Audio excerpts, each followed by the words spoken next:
10 Advanced Riddles. Many videos are on YouTube with riddles and answers. These riddles differ from most of those videos. 1. The questions are longer and more complicated than many. If you have a limited attention span, then you won't like them. 2. Common knowledge is assumed. A young child will probably get frustrated, but obscure knowledge is never needed. 3. They are based on logic, not on tricky wording. After each riddle, before giving the answer, I give 3 hints, each a yes-no question with the answer. I won't pause very long after giving the riddle and the hints, but you can pause if you wish. Here we go. The 1-penny contribution.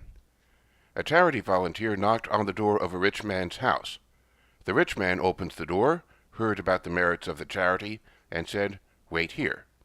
He returned about a minute later with a penny, which he gave to the volunteer.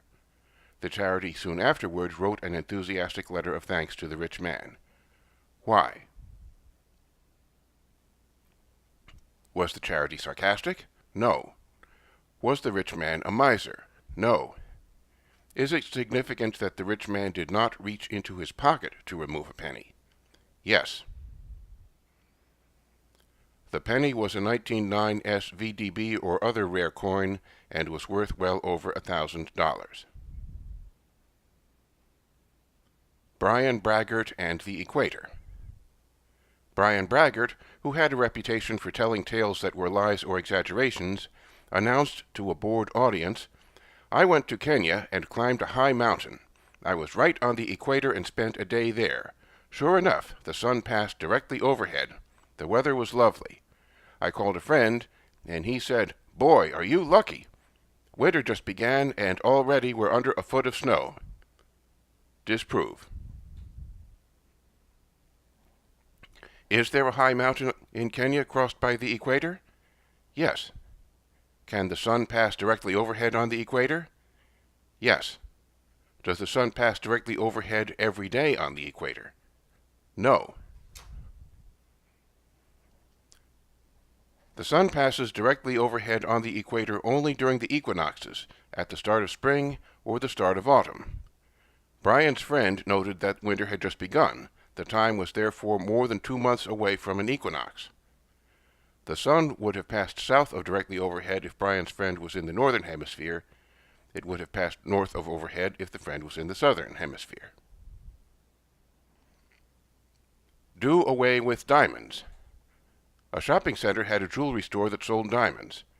Nearby was another store whose employees used to tell people to throw diamonds away. Why was that a sound recommendation?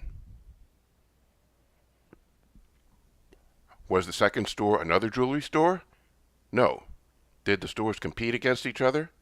No. Is the phrase sound recommendation instead of good advice a hint? Yes. The second store was an electronics store, where in the old days its staff used to inspect diamond phonograph needles and recommended replacing them whenever they got sufficiently worn. The 50-pound losses.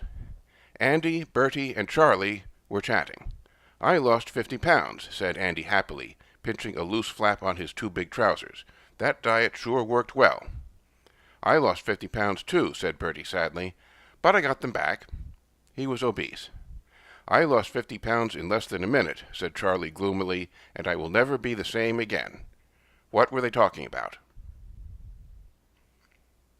Was Andy happy about his loss, and were Bertie and Charlie displeased with theirs? Yes.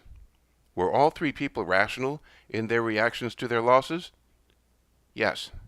Were they all discussing the same kind of loss? No. Andy was on a reducing diet and lost weight.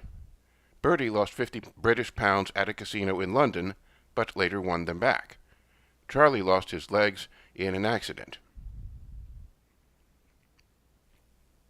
The 5-state golf drive. Joe was boasting about his golfing. "I can hit my golf ball with my putter so effectively that it will pass through at least 5 states before it stops moving." Mo replied, "That's easy. Put it on a chute that coils around the corners of Utah, Colorado, New Mexico, and Arizona. No, wait, that's only 4 states. What are you talking about? Joe is right, but what is he talking about? Is a specific part of the country required, like that of the 4-state solution? No. Is a specific generic place as opposed to a particular nameable or unique place required? Yes.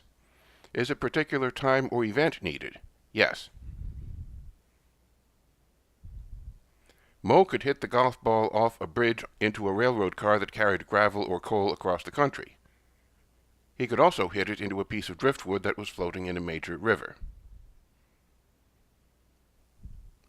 The 4-mile conversation. 2 men stood next to each other and started walking. After a while, one of them had walked 3 miles and the other had walked 4 miles, but they conversed easily with each other while walking. How? Did they use telephones, radios, or other communication aids? No. Did they walk repeatedly around a 1/4-mile track or similar track of different length so that they could shout at each other? No. Did they talk using sign language or other departure from ordinary spoken English? No. They were in a health club and walked on adjacent treadmills at slightly different speeds. She hated leftovers. Sally was planning a picnic. She wanted to serve hot dogs and hamburgers and decided to supply 10 hot dogs and 6 hamburgers. Hot dogs come 10 per package, hamburger and hot dog rolls each come 8 per package, and hamburger meat can be bought in any quantity. Sally wanted as little leftover material as possible. What did she do? Was there any leftover meat? No. Did Sally serve each hamburger and each hot dog in exactly 1 roll? Yes. Were there any leftover rolls? No. Sally shaped the 6 hamburgers long and thin like hot dogs. She bought 2 packages of hot dog rolls, 16 total, and put each hamburger and each hot dog into 1 hot dog roll. He followed instructions. A student was sent to the principal's office for 1 hour of detention. As was customary, the principal's secretary instructed the student to do minor tasks during that hour. The secretary ordered the student to get a specified folder from a file cabinet. The student followed instructions that were posted on the cabinet, but was immediately scolded by the secretary for making unnecessary noise. Why? Could the student have obtained the folder without following the instructions on the cabinet? Yes. Did the student expect to be scolded for making noise? Yes. Had other students served their detention time by working in the same office? Yes. Another student on detention, in a mischievous mood, that's why he was sent for detention, had earlier added his own sign to the instructions on the front of the file cabinet, saying, "Bang here 5 times to open." Weird words. The words begins and chintz have an unusual property completely unrelated to their meaning. What is that property? Do they have 6 non-repeating letters in a particular order? Yes. Are the letters in alphabetical order? Yes. Are they the only 2 English language words that consist of 6 letters in alphabetical order? Almost. The letters in the words are in alphabetical order. A 3rd such word is known. Take another look at that last hint, A-L-M-O-S-T.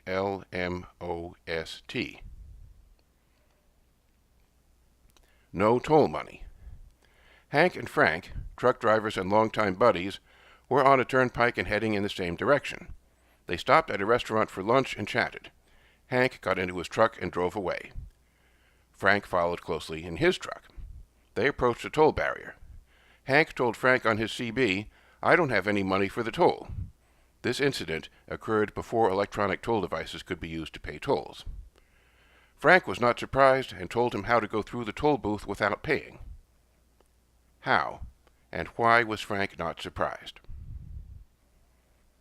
Did Hank intend to have money to pay the toll? Yes. Did Hank pay the toll indirectly and perfectly legally, even though he did not personally hand money to the attendant? Yes. Did Frank on the CB say why he was not surprised that Hank had no money? No. When Hank left the restaurant, he forgot his wallet. Frank picked it up for him. He did not want to announce that fact on the CB, for Hank would then be known by state troopers to be driving without his license. He told Hank to get directly behind him when he got in line for the toll, and he paid his own toll from his money and also paid Frank's toll from Frank's money. The attendant, having been paid the toll for both trucks, let them through. Frank later returned Hank's wallet. His car was identified. Nick and Dave were just leaving work at an ambulance dispatcher station. "We're off tomorrow, right?" said Nick. "Right," replied Dave.